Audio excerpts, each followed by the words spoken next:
警探在酒店里震惊地发现，冰桶里居然有一对人类的睾丸。不过民警却说，这先是在床上发现的，然后才放冰桶里的。接着警探又看到水槽里有一把带血的牛排刀，显然这是凶器了。随后按照地上的血迹，他们终于在一扇门后找到了受害者广坤，幸好他还活着。而经过协和医院的抢救，虽然接不上了，不过等广坤做完整形手术、修复术和激素替代之后就会没事的。同时他体内不仅有迷药成分，并且酒精也超标，说明广坤是在醉酒后被伤害的，这还算是不错的了。而鉴于他还处在昏迷中无法开口，于是警察先来询问了报警人。而据诺亚讲述，他在酒店房间外听到了有一男一女在尖叫，离开后就报了警，其他的就不知道了。接着警察又来找了朱莉，因为昨晚的房间就是他预定的。可不料在得知有案件发生后，他居然否认订过房间，还称一直和男友在家里。但是警察有他的刷卡记录为证，于是朱莉赶紧去翻找，才发现自己的信用卡竟然不见了。至于受害者广坤，他也称不认识。对此警察也一时没什么好问的，不过却对他信用卡的丢失时机很是怀疑。随后便拍下了朱莉的汽车，准备查一下行车记录仪。而这时广坤终于醒了过来，他表示昨晚在酒吧搭讪了一名女孩。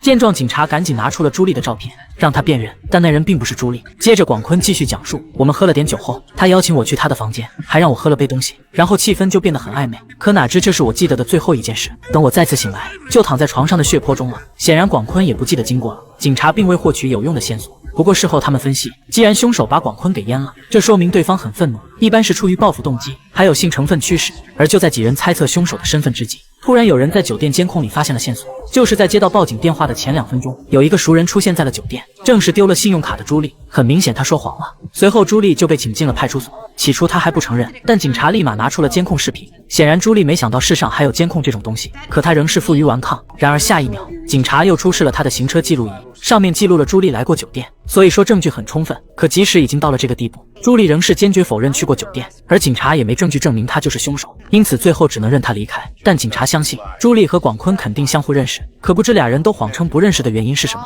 而就在这时，本森突然想起了那把凶器牛排刀，于是警察立马顺腕摸瓜，来到了那家牛排馆，让老板辨认广坤和朱莉。但老板不认识广坤，却认出了朱莉，并表示那晚他和一名叫艾琳的姑娘在这吃饭。同时查出那晚艾琳订了一个3人桌，最后是一名叫诺亚的买了单，而诺亚不就是报警人吗？随后警察就把诺亚请到了派出所，并故意让他看到了艾琳也在这，但诺亚却假装不认识，殊不知这是警方设下的圈套。接着警察就审问了起来，要他交代那晚去酒店前都和谁在一起。不料诺亚称就我自己，可立马就被警察揭穿了，他这才假装刚想起是和朱莉在一起。至于艾琳，诺亚又装傻不认识，见状警察只好摊牌，哪知他又说那晚才刚认识的。但警察最想知道的是，你们3人吃完饭后干了啥？对此诺亚是坚决不回答了。同时艾琳也称我们3人是刚认识，至于广坤却不记得。警察当然不信，可接着艾琳就要叫律师，整得警察一下没招了，只能将俩人全放了。随后警方就分析起了3人之间的关系，最后竟发现3人居然是高中同学，而且还找到了合照。结果又震惊的发现，他们的老师居然就是广坤。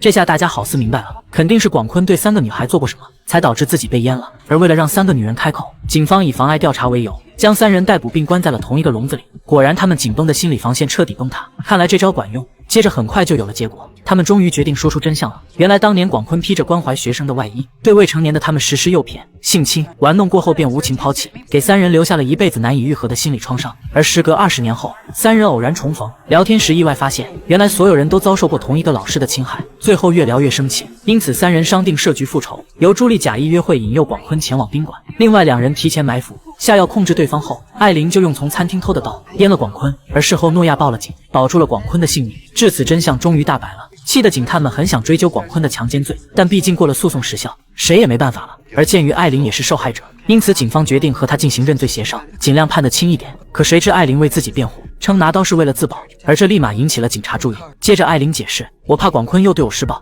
Violent how? It was the last time I went to his apartment. I went over there to tell him that it was over. Because I'd heard he was seeing some other girls, senior in his advisory. And he got angry. And he told me that he wasn't ready to say goodbye yet. And then he took a corkscrew and he held it to my face and he told me not to scream. And then he held me down and forced me to have sex with him.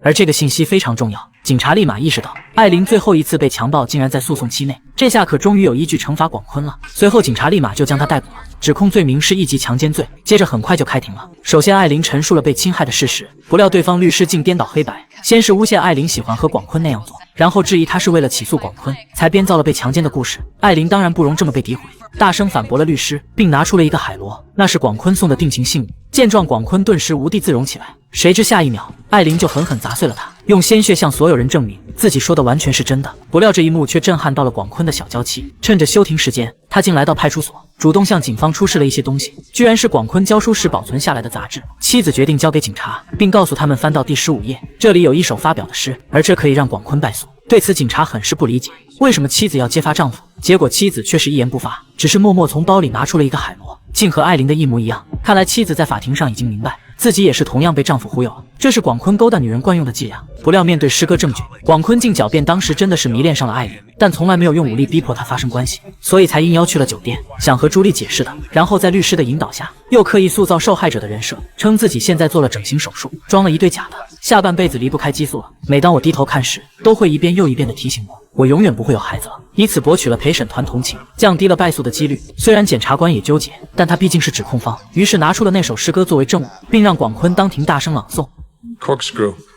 Friday afternoons will never be the same. No golden sunlight streaming or songbirds serenading in the trees. Just the rank taste of cheap wine and the brown stain on the ceiling. As numb and naive I lie, pinned to your filthy floor, and you, corkscrew in your sweaty fist, crush my soul. 接着检察官问他作者是谁，广坤不得不回答是艾琳，而诗歌明显表达了他当时刚遭受了一场性暴力，这足以影响陪审团了。接着最后进入了法庭论述阶段，律师提出了正义的概念，声称艾琳已经对广坤以牙还牙了，如果再判他强奸罪，那就太不公平了，不能把所有的痛苦都让广坤扛。而其实检察官也很纠结，一边是律法明文不能纵容私刑犯罪，一边是被制度辜负半生的受害女性，这场以牙还牙的复仇究竟该不该被定罪？但最后他否定了公平及正义。艾琳当年遭到了强奸，而现在他对广坤做出了报复，看似这很公平，可并不是正义，否则还要警察和法院干什么？而在检察官激昂慷慨的陈词后，陪审团终于做出了裁决，他们判定广坤一级强奸罪成立，迟到了20年的正义终于来临了。而最后也留下了扎心拷问：当合法途径无法制裁罪恶，受害者的复仇到底是错是对？